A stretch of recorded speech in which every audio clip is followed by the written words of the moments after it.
رسول اللہ جن کی تعلیمات دے گئے.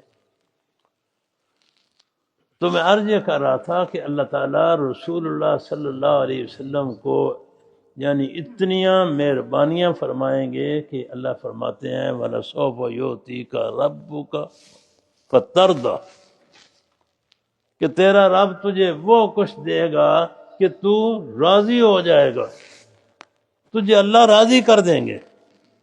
اتنی نعمت ہے. اور میں نے جیسے عرض کیا ہے نا کہ رسول اللہ صلی اللہ علیہ وسلم اللہ کی بارگاہ میں جو دعائیں کرتے تھے وہ ایسی عظیم المثال دعائیں تھیں.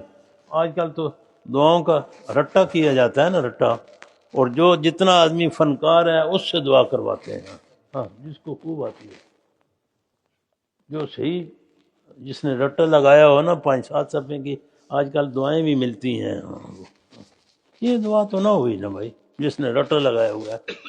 ہمارے حضرت رحمۃ اللہ علیہ جب دعا کے لیے ہاتھ اٹھاتے تھے تو کبھی کبھی سمجھ آتی تھی کہ یہ دعا کی ابتدا میں جو الحمدللہ رب العالمین پڑھا جاتا ہے نا، وہ کبھی کبھی ہم سنتے تھے کہ ابھی یہاں سے انہوں نے دعا کی ابتدا فرمائی ہے. بس صرف ہاتھ اٹھاتے تھے، کبھی کبھی اونچی آواز. اور آخر دعا کا جو آخری جو سرا ہوتا تھا آخری، اس میں اتنا ہی فرماتے تھے وَأُفَوِّضُ أَمْرِي إِلَى اللَّهِ کہ میں اپنا سارا معاملہ اللہ کے سپرد کرتا ہوں. وَأُفَوِّضُ أَمْرِي إِلَى اللَّهِ إِنَّ اللَّهَ بَصِيرٌ بِالْعِبَادِ. اللہ اپنے بندوں کو بھی دیکھ رہا ہے، ان کے دلوں کو بھی دیکھ رہا ہے.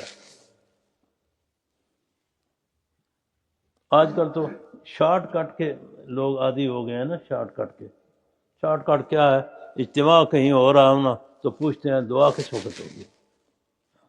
ٹائم نہیں دینا چاہتے، دعا کب ہوگی. مجھے تو ڈر لگتا ہے کہ لوگ اندر یہ پوچھیں گے عشاء کی نماز کے بعد دعا کس وقت ہوگی. عشاء کے بعد، عشاء کی نماز تو بھائی 7:30 ہے یا 7 ہے، دعا کتنے منٹ پر ہوگی پوچھیں گے نا پھر. اور جو آدمی عمل کے یعنی انجام دینے کے بعد صرف دعا میں شریک ہو تو وہ گویا کہ پھر اللہ کو دھوکہ دینے آیا ہے نا. اسے کیا ملے گا بھائی؟ اسے کچھ نہیں ملے گا جو صرف دعا میں آئے گا. دعا کا مطلب ہے کہ مزدوری بغیر اجرت کے، بغیر مزدوری کے اجرت مل جائے. ایسا ہوتا ہے کبھی کہ آپ نے کام کروانا ہو، مستری مزدور کو لگانا ہو اور مستری شام کو آئے جی دیہڑی دو، دن میں اس نے کام ہی نہ کیا ہو تو شام کو دیہڑی مل جائے گی؟ اس کو اجرت نہیں ملے گی. اور جنہوں نے کام کیا ہوتا ہے نا، پھر اگر وہ کسی وجہ سے اگر وہ نہیں آ سکتے، کوئی ان کے ساتھ حادثہ پیش آ جاتا ہے تو مالک کہتا ہے جی اس نے پورا مہینہ کام کیا ہے، ایک دن ہمارے کام پر ہی یہ گر گیا ہے اور یہ اس کو کچھ چوٹ لگ گئی ہے تو وہ اس کو دیہڑی مل جاتی ہے. ایسے ہی نہیں ملتی. اور یہ لمحہ مفت میں جو دیہڑی والا ہے یہ بڑے دیر کے بعد آتا ہے.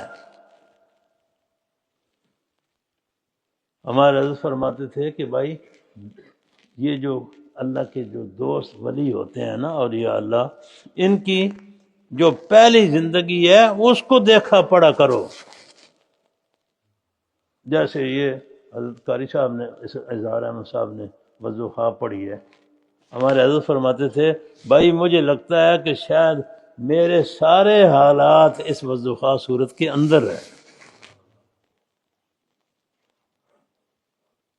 اور پھر آیت شریفہ یہ پڑھتے تھے لقد انزلنا الیکم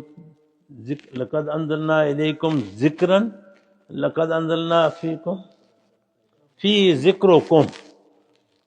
یہ اس میں الفاظ آتے ہیں 17واں پارہ ہے. اب وہ آیت شریفہ میرے زبان پر نہیں آ رہی. لقد انزلنا الیکم فیہ ذکرکم کہ ہم نے یہ قرآن جو نازل کیا ہے اس میں تم سب کا ذکر ہے.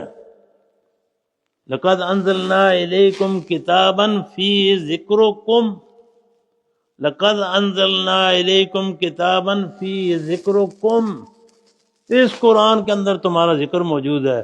ہمارے حضرت فرماتے تھے کہ میں جب وضحا پڑھتا ہوں نا تو مجھے ایسا پتہ لگتا ہے کہ اس میں سارے میرے حالات ہیں.